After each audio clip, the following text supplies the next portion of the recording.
Chair, Mr. Chair. may I be allowed? Yes, Madam Vice Yes. President. You need to reconsider that extension of your detention. It was illegal in the first place. You asked the president why he accepted the resignation. Do not ask due process. Mr. Chairman. Mr. Chair, Yes, Congressman Paduano. Congressman Nakop. Mr. Chair, Madam Vice President, if you have any question insofar as the actions of this committee are concerned, I think the proper remedy is for you to go to the court. Sir, I will go to court. Opo, pero Oo, that is pero where- araw-araw, you are depriving a person of her liberty while I await That is precisely the point, ma'am.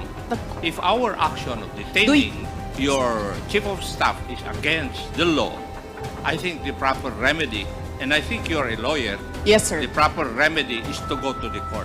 Sir, do you really want to show the Filipino people kung anong kaalaman ninyo sa batas? Ang sinasabi ko lang po ay sundin Oo. po natin yung batas. Kaya dito nga, sa sir, House. sundin natin yung Kasi batas. nandito po kayo dito sa bahay ng Kongreso. Yes, sir. Sundin natin yung batas. Why will you penalize, punish Yusek Lopez for an act of the president? Madam Vice President, that is the decision of the committee as a whole. Sana po respetuhin po ninyo. Yes, sir. Kung meron pong Okay. remedy, alam naman po ninyo bilang abogado na tama po yung sinasabi ni Congressman Akop, pwede po tayong mag-file ng relief sa Okay, court. sige, sir.